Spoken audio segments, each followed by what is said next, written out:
Hello friends, welcome to SQL Server tutorial. In this video, we will talk about triggers on data definition language, or simply speaking, here we will learn DDL trigger.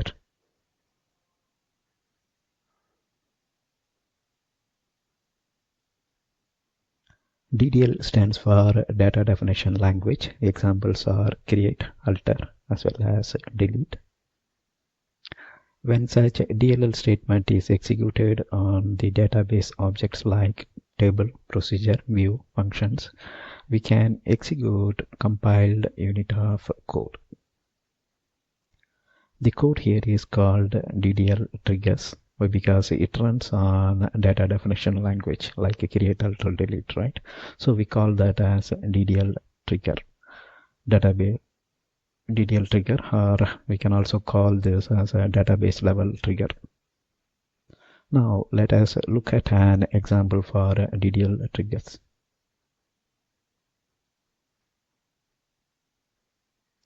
So here if you see, the statement is create trigger and this one is the trigger name. Here trigger name is trigger stop delete view. So that's the trigger name here we are giving, and this statement we have two keywords. One is create and what database object we want to create, and the database object is trigger here. So just like any other object, here we named our trigger name, and the trigger name is trigger stop delete view on database. So here we are stating that the trigger is a database level trigger. On database tells trigger is at database level for drop view. So here if you see, the trigger will fire. Here we are actually stating the event.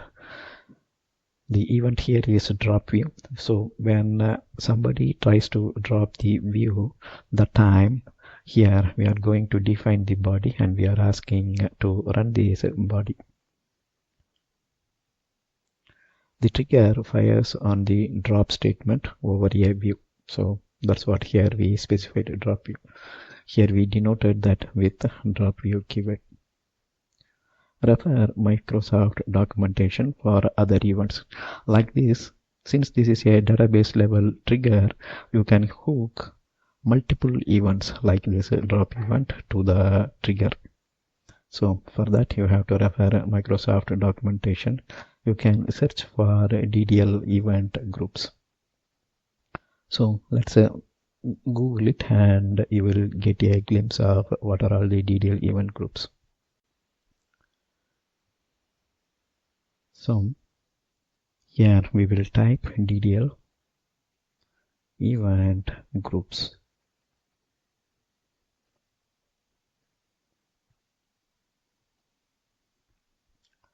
And we are getting a link from Microsoft Lane. Click on DDL event groups, and when you are browsing through this, you can see multiple DDL event groups. So alter, asymmetric key. Likewise, if I search for view, you can find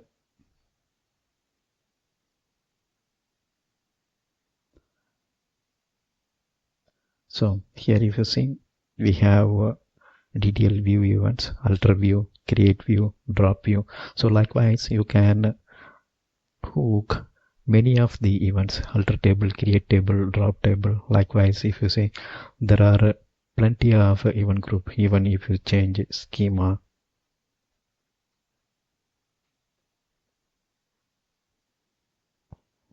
So alter index, create index, create spatial index. So you can track many of the event using the DDL triggers.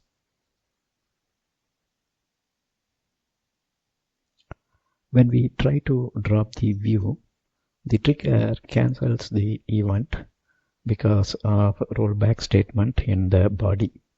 Here if you see, this is our trigger body, And in the trigger body, we are simply printing a message stating that contact administrator to drop view, because the trigger body runs on drop view event, right? In the body, we make a call to roll back. That means the drop statement will get rolled back, so it will not get committed to the database, right? So because of rollback statement in the body, when we try to drop the view, the trigger cancels the event, right? That means drop will not proceed, and the user will see this message. And once you execute this, it will create an object just like other stuff, like function procedure, and if you see, it will create a entry in the database. So you can see this under programmability. Previously we expanded procedures and functions, right? Now here the database trigger also comes under the programmability group, and here you can see the trigger. The trigger name is trigger stop delete view, and that is shown here. Alright, now it's a demo time. Let's go ahead and create this trigger. We will also try to drop a view. So as already explained in the slide, here we are creating a trigger called trigger stop delete view on database for drop view. So that's the trigger event. This one you can change for plenty of event, like drop view, create view, or drop table, create table, alter index. So just Google it and you will find a lot of event groups. Here we are just showing one single example. And under the database,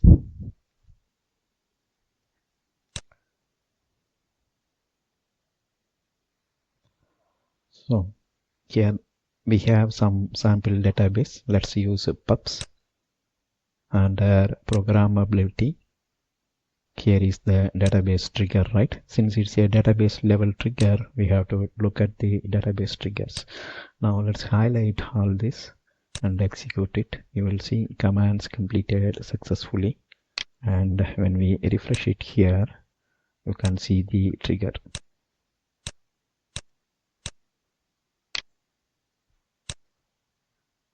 Okay, here we created this under master.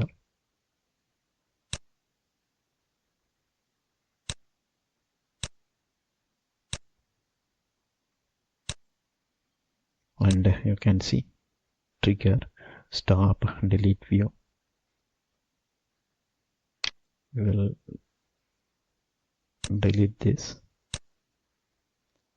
and we will create it inside the pubs DB, and we will see is there any view.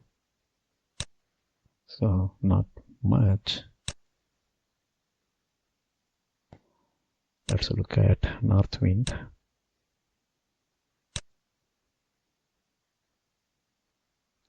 So here we have plenty of view, so we can use Northwind database.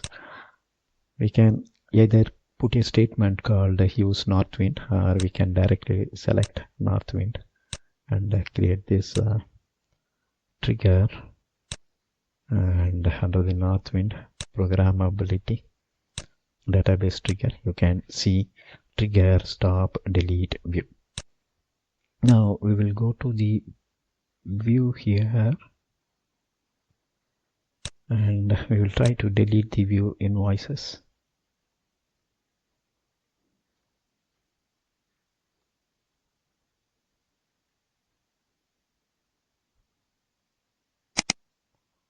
Since a trigger is already created, when you try to execute this, it will run the trigger body. You can even use a new query window. And when I execute, if you see contact administrator to drop the view, that's coming from our trigger body, and here this is thrown by the SQL Server, states that the transaction ended in the trigger. The batch has been aborted. The transaction ended in the trigger means it's because of the rollback. That means it states that you are asking me to drop the view, but I can't do that because the trigger cancelled this transaction. That means it cancelled the statement drop view.